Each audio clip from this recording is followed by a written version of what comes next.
Mau tanya silakan.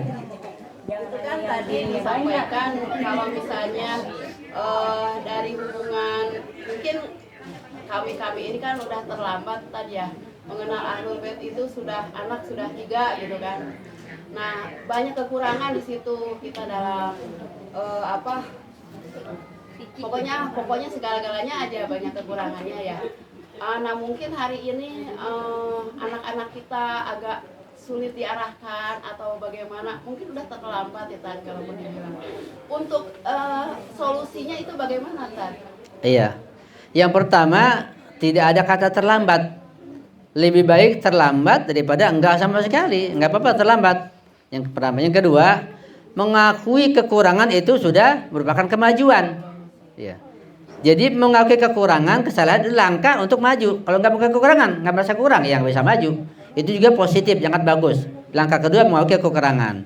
Ketiga, tinggal caranya bagaimana, usahanya, ikhtiarnya, gitu. Terkait masalah anak itu problem semua orang tua di mana-mana, di seluruh dunia problem orang tua, tugasnya. Nah ada ikhtiar yang dilakukan, ikhtiar dua macam, ikhtiar lahiriah, ikhtiar batiniah. Singkatnya ikhtiar lahiriah itu apa? Ya kasih makanan yang halal, yang baik, jangan yang merusak, yang berprotein, yang bervitamin, yang betul-betul halal.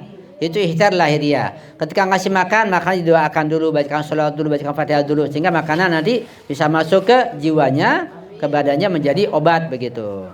Jadi kasih makanan, jangan sambil masak sambil cemberut, jadi berpenyakit. Enggak, sambil masak bacakan sholawat, bacakan Fatihah, gitu. Niatkan sedekah untuk anak, itu ikhtiar lahiriah seperti itu. Ya. Kemudian ikhtiar lahiriahnya jangan sering ngomel. Kalau marah-marah terus, timbulnya dendam dari anak. Dikit-dikit dimarahin, dikit-dikit dimarahin. Enggak, jangan dimarahin, dielus begitu pelan-pelan. Ya, marah sedikit saja. Itu ikhtiar lahiriah. Ikhtiar batinnya apa? Ikhtiar batinnya adalah mendoakan. Nah, ada doa dari Imam Sajjad, dari Imam Ja'far Shadiq untuk anak. Yaitu sholat tiap hari, tiap malam melakukan 2 rakaat. Khusus sholat untuk anak. 2 rakaat doang, enggak lama. Apa bacaannya? Rakaat pertama setelah Al-Fatihah baca Inna Anzalna. Sholat satu anak gitu? Enggak, untuk anak semuanya. Iya, untuk semua anak. Bisa. Iya. Jadi yang anaknya 2, sholatnya 1 nggak apa-apa. Yang anaknya 15, ya cukup 1 juga sholatnya. Iya. Iya, 2 rakaat saja. Inna Anzalna sama Inna A'tayna. Rakaat pertama setelah Fatihah Inna Anzalna. Rakaat kedua setelah Fatihah Inna A'tayna. Setelah salam baca doa yang ada di Shahifah Sajadiyah. Doa khusus anak. Ada doa orang tua liwaladi untuk anaknya, tapi juga dibaca artinya supaya paham gitu. Itu kerjakan tiap malam. Sampai kapan? Sampai akhir hayat. Nanti Imam Ma'sum membantu kita untuk berubah mereka. Setelah doa kita serahkan pada Allah, serahkan pada Imam Ma'sum, agar kita kan nggak mampu, kita siapa? Kita nggak punya kekuatan, nanti dibantu insya Allah begitu. Itu sangat mujarab, sangat bagus. Tapi juga ikhtiar lahiriah jangan lupa makanannya yang halal, minumannya yang bervitamin, yang berprotein. Pertama, kedua jangan sering emosi, sering marah, menggerutu begitu, bukan martabak benar, ya. Tapi dielus, dikasih hal yang positif, gitu. Insya Allah akan dirubah oleh Allah dan menjadi anak yang baik. Dan pasti kalau kita tidak mengalami sampai meninggal, setelah meninggal dia jadi anak yang baik. Dan betapa banyaknya anak itu ketika masih hayat orang tuanya, termasuk yang membantah, melawan. Setelah ayah meninggal, ibu meninggal, dia malah bertobat dan menjadi anak yang baik. Banyak yang begitu insya Allah. Berkat doa dan doa jangan ditinggalkan. Ya, cukup ya. Kalau kita menunggu kita meninggal dulu, gimana lama juga. Jangan nunggu meninggal, kita mintanya ya secepatnya, ya, agar berubah insya Allah. Kalau kita ikhtiar ke orang-orang pintar gitu misalnya, Iya. kita ke kiai gitu gimana Ustaz? Kiai kan macam-macam, jangan-jangan kiainya pakai ilmu jin haram. Kita Nggak boleh. Cuma dikasih air. Harus kenal dulu, tahu dulu. Iya. Kalau nanti baca doanya salah, bukan Ahlul Bait, bukan benar, malah jadi membahayakan. Iya. Jangan. Sebab yang namanya kiai bisa jadi kiai menggunakan jin. Kiai ini keajengan ini. Jangan, harus kenal dulu, harus yang Ahlul Bait. Nanti malah membahayakan. Doanya nggak sampai. Ustaz bertanya, kita menjawab dia gitu ya? Iya. Iya, silakan Ibu Aminah. Tadi kan disampaikan bahwa kita yang berwilayah kepada mukminin atau kepada Allah ahli surga. Cuman bagaimana dengan keluarga kita, mungkin sanak saudara kita atau muslimat ini yang belum berwilayah, sedangkan mereka melakukan amal-amal yang baik juga, apa mereka juga ahli surga? Iya. Bisa dilihat dalam Quran, dalam Islam. Iya. Ini pertanyaannya perlu jawaban beberapa menit ya, sabar ya. Biar kita paham betul. Jadi pertanyaannya, kita kan berwilayah, berarti kita sudah ahli surga. Kita pertahankan sampai akhir hayat, kita ahli surga betulan insya Allah. Tapi bagaimana dengan anak kita, keluarga, suami, family, atau yang sudah meninggal dunia yang belum ahlul bait? Nah, pertama yang sudah meninggal dunia, misalnya ayah kita, ibu kita, kakek dan seterusnya itu, atau saudara, abang, adik semuanya, mereka belum berwilayah sudah meninggal, itu bagaimana? Kalau memang ahlul bait belum sampai kepada mereka, nggak tahu. Karena nggak ada mubalik, nggak ada kiai, nggak ada guru yang menyampaikannya, nggak tahu. Itu dimaaf insya Allah. Dimaaf. Karena nggak sampai bagaimana mau ikut. Ya, dimaaf. Tapi di sini ibu punya peranan untuk memberikan syafaat buat mereka.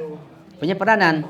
Jadi diri kita ini berwilayah punya peranan penting yang bisa berikan syafaat pada mereka. Gimana caranya? Ya kita kirimkan Fatihah buat mereka, kita doakan, mohon bantuan Imam Ma'sum, bantuan Rasulullah, nanti dibantu dipindahkan ke surga insya Allah.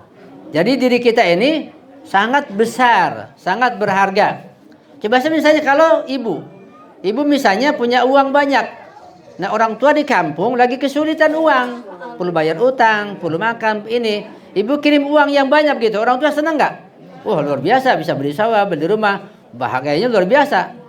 Pasti akan dipuji dan senang luar biasa. Itu hanya materi. Nah bagaimana kalau kita punya orang tua misalnya, punya saudara, lagi kesulitan di alam barzah kan nggak berwilayah, nah kita berdoa, kita kirim Fatihah, kita baca doa, kita mau syafaat Rasulullah, sehingga dibebaskan. Bahagia nggak mereka? Bahagia. Terima kasih yang luar biasa, nggak karuan. Cuma kitanya nggak paham, kita nggak tahu, kita nggak merasakan. Jadi kita punya peranan untuk orang sudah meninggal dunia, sekalipun teman kita, jangankan anak, istri, suami, atau orang tua. Teman saja, ibu punya teman sangat baik ketika tetangga dulu. Teman sekolah, teman sekelas, baik betul orangnya. Dia udah meninggal, dia nggak berwilayah. Ibu ingat bacaan Fatihah dan tolong minta bantuan Rasulullah, akan dikasih syafaat. Selama dia itu tidak musyrik, selama tidak munafik, selama tidak sengaja terang-terang membenci ahlul bait. Bagaimana benci ahlul bait kalau nggak kenal? Kan nggak mungkin. Ya, yang benci betul itu yang kenal tentunya. Ya, tapi insya Allah kita bisa memberikan syafaat pada mereka. Sekalipun teman, apalagi anak, orang tua, apalagi itu peranan kita. Ya. Yang kedua tentang anak kita sekarang masih ada belum meninggal dunia. Kita berusaha dengan mendoakannya. Tadi kasih makanannya, minumannya, doanya. Kemudian kita tegur sapa yang baik. Berusaha semaksimal mungkin. Ya. Nah kalau mereka belum sampai masih dalam perjalanan, karena kita nggak tahu hati mereka, mungkin mereka masih ada usaha di hati mereka, kita nggak tahu. Masih berusaha ingin mencari, tapi masih belum diutarakan lewat lisannya. Sampai meninggal akan dimaaf oleh Allah. Kita pun ngasih bantuan lewat syafaat itu tadi. Pada suami, pada yang lain begitu juga kita berusaha menyampaikan. Misal ya kita sampaikan lewat lisan kalau kita mampu, kalau enggak lewat buku, lewat rekaman, lewat macam-macam, diundang ke majelis misalnya. Yang penting sampai kepada mereka ya, ajaran ini sekalipun dengan cara yang baik, yang bijak, yang bertahap insyaallah. Tapi insya Allah kalau kita betul-betul sungguh-sungguh berdoa sungguh-sungguh, pasti mereka akan mendapat hidayah lambat ataupun cepat insya Allah. Amin ya rabbal alamin. Jelas Bu ya insya Allah. Ya. Pernah baca itu minimal 40 muslim yang kita doakan. Itu apakah harus namanya satu-satu atau bagaimana Tan? Kalau saya mah terus terang aja itunya muslimin wa muslimat, mukminin wa mukminat, berarti semuanya aja pokoknya. Iya. Jadi doa itu bertingkat-tingkat bermacam-macam. Doa yang kita sampaikan kepada orang lain pun juga bermacam-macam. Ya. Bisa kita gabung semuanya, muslimat juga boleh. Tapi sebaiknya kalau ada orang yang kita cintai, teman dekat, orang tua, family saya dekat itu kita kenal namanya, itu kita doakan, sebut namanya. Karena nanti ketika dia masuk surga di alam barzah, dia pun mendoakan kita. Sebab orang-orang yang sudah sampai ke alam barzah sekarang ini dan mereka mendapat surga barzahi, mereka juga mendoakan kita. Ya, dan mereka melihat kita, tahu kita sebut namanya, dia ingat kita, dia mendoakan kita. Dan doa orang di alam barzah itu mustajab. Ya. Pernah ada cerita dalam riwayat dua orang sahabat dekat karib begitu. Saking dekatnya mereka saling menasihati, saling membimbing begitu, saking dekatnya. Meninggal salah seorangnya, meninggal sampai ke alam barza di sana. Ketika meninggal di sana bergabung dengan teman-temannya di alam barza dan mendapatkan surga barzah di sana, bahagia.